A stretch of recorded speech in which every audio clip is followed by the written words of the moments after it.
2월 12일 수요일 새벽 말씀입니다. 오늘 우리에게 주시는 하나님의 말씀은 시편 23편 1절에서 6절까지의 말씀입니다.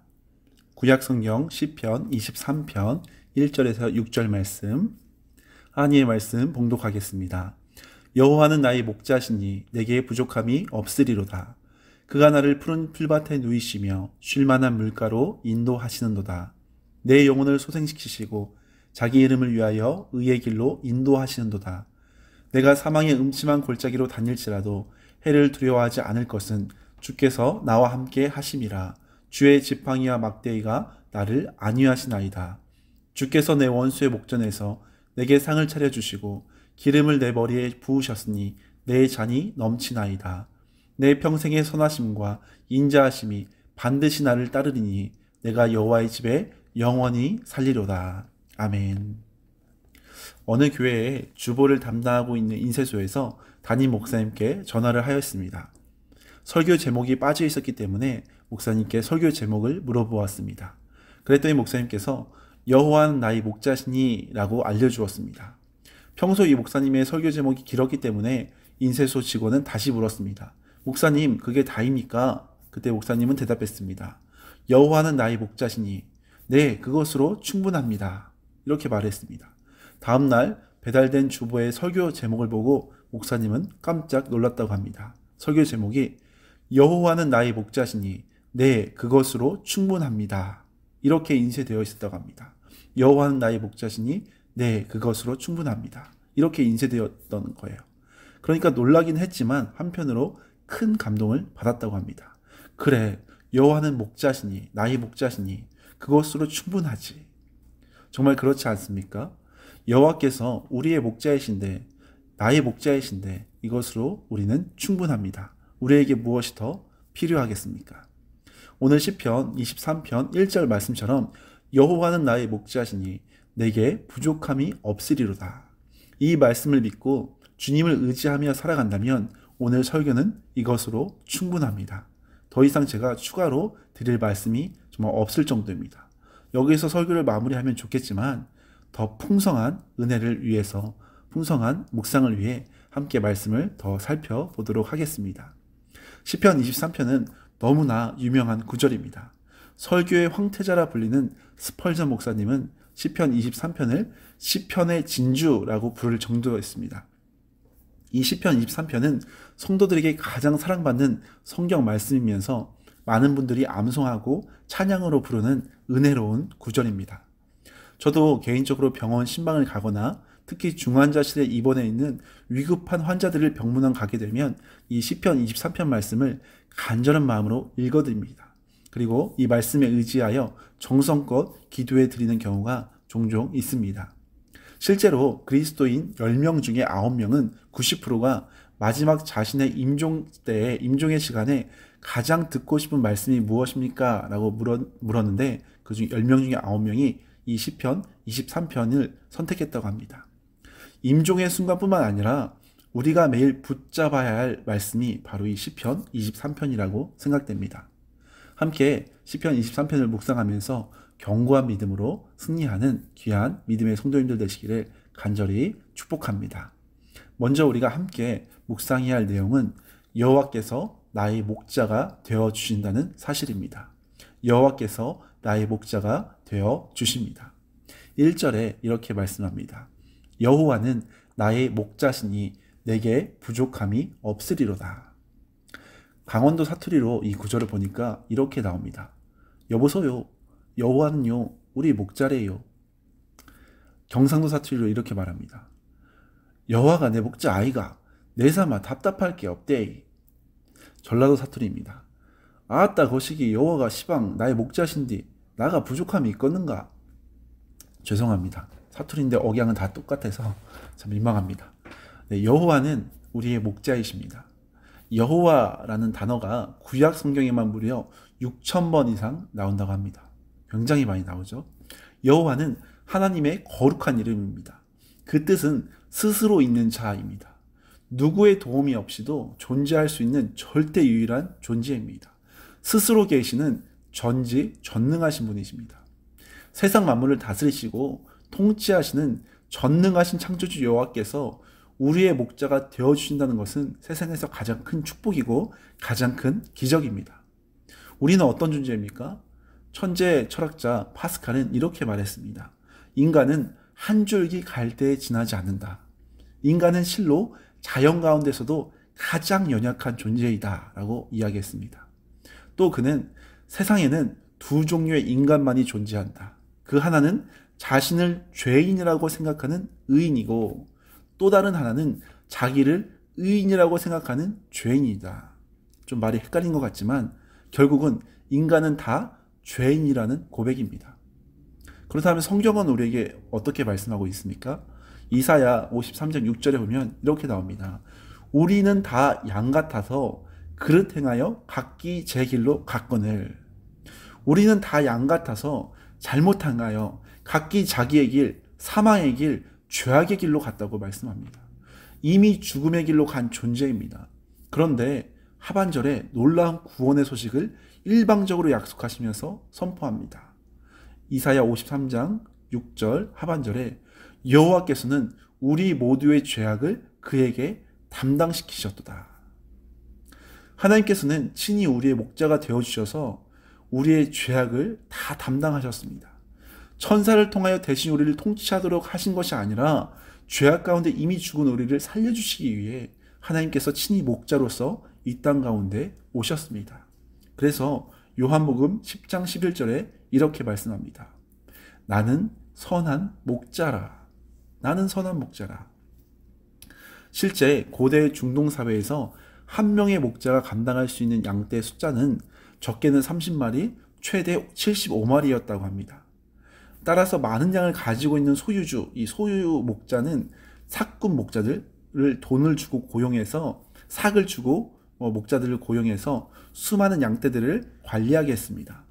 유대 광야의 환경이 워낙 황량하고 척박하다 보니까 양떼의 주인은 삭군, 이 고용된 삭군 목자에게 양을 맡길 때 20%의 손실을 각오했다고 합니다.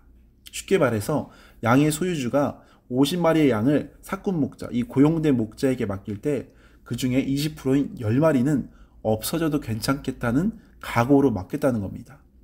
돈을 받고 고용된 삭군 목자는 양들을 위해 목숨을 버릴 이유가 전혀 없었습니다. 그렇게 광야에서 위험한 순간이 오면 언제든 일부의 양떼를 희생시켜도 무방한 그런 상황이었습니다. 예수님은 당시 이런 관습을 잘 아셨기에 요한복음 10장 12절에 말씀합니다. 삭군 목자는 고용된 일꾼은 목자가 아니요 양도 제 양이 아니라 이리가 오는 것을 보면 양을 버리고 달아나느니 이리가 양을 물어가고 또 해치느니라. 그런데 예수님은 어떤 목자라고 하십니까? 이와는 반대로 요한복음 10장 14절에 나는 선한 목자라. 그러면서 말씀합니다. 나는 양을 위하여 목숨을 버리노라. 삭군 목자는 고용된 목자이기 때문에 양을 위해 목숨을 버리지 않지만 나는 양을 위하여 목숨을 버리노라. 그렇게 자신이 선한 목자라고 말씀하셨습니다.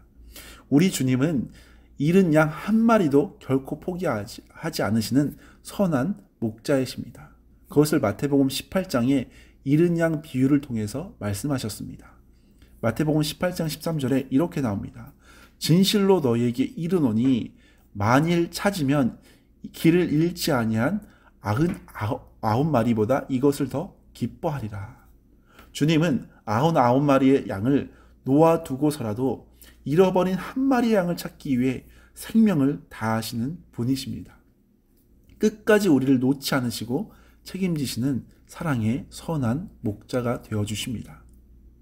이러한 사랑의 주님께서 우리의 목자가 되어주신다는 사실을 믿는 자녀는 어떠한 상황 속에서도 담대히 고백할 수 있습니다. 오늘 1절 고백입니다. 내게 부족함이 없으리로다. 내게 부족함이 없으리로다. 나의 목자가 되어주시는 주님께서 함께 하시기에 광야 같은 인생을 걸어간다 할지라도 부족함이 없는 풍요로운 인생의 은혜를 경험하게 될 것입니다.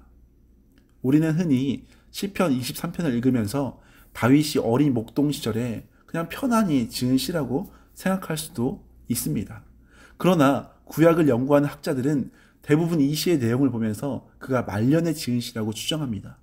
사망의 음침한 골짜기, 자기의 이름을 위하여 원수의 목전에서 상을 베푸시고 여호와의 집에서 영원히 이런 다양한 표현이 나오기 때문에 이것은 치열한 전쟁터와 같은 인생을 지나오면서 깨닫게 된 사실에 대한 신앙적인 표현입니다.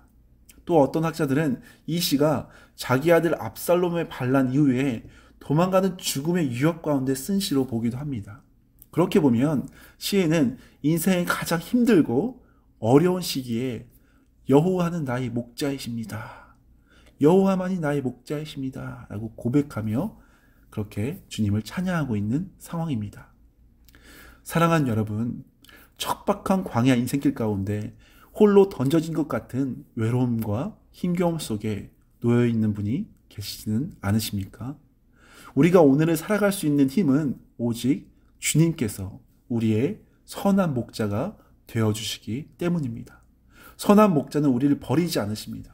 결코 우리를 홀로 두지 않으십니다. 우리를 죽기까지 사랑하시면서 대신 목숨을 살리시기 위해 대신 목숨을 버리시는 생명의 주님이십니다.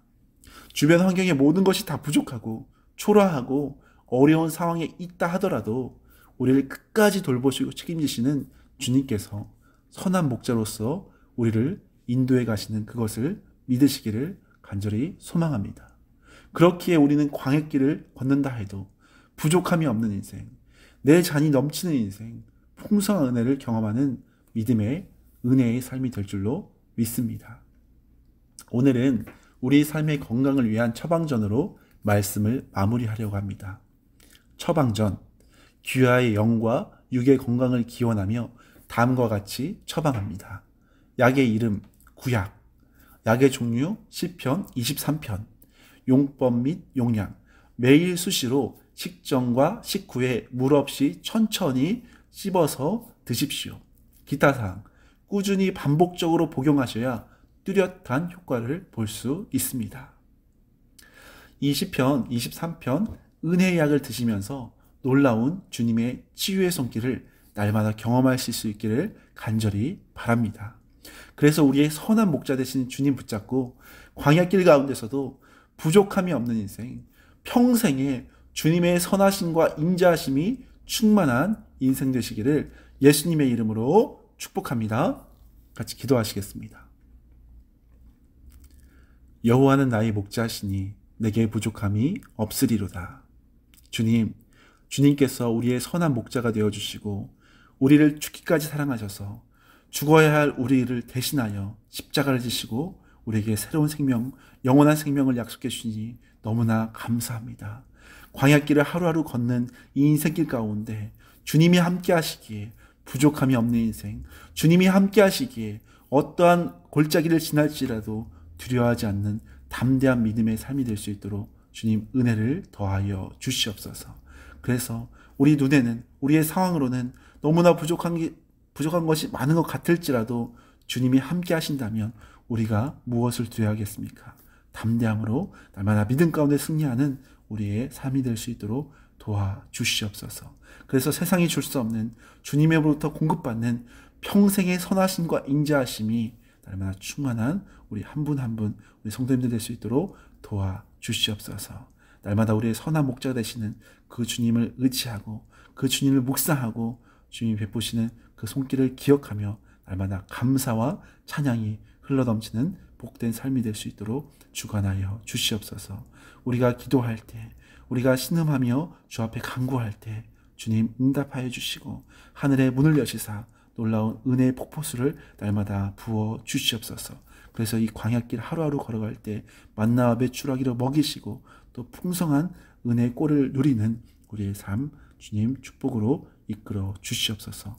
오늘도 살아갈 때 우리의 힘이 아니라 우리를 인도하시는 선한 목자 되신 주님 붙잡고 승리할 수 있도록 붙잡아 주시옵소서. 감사드리며 우리의 선한 목자가 되시는 주님 의지하여 또 설 명절 연휴도 은혜 가운데 믿음 가운데 승리하고 또 주변 가족들에게 예수 그리스도의 사랑, 선한 목자 되신 주님의 은혜를 증거하고 간증하는 찬양의 시간, 예배의 시간, 기쁨의 시간으로만 주장하여 주시옵소서. 감사드리며 예수 그리스도의 이름으로 축복하며 기도드립니다.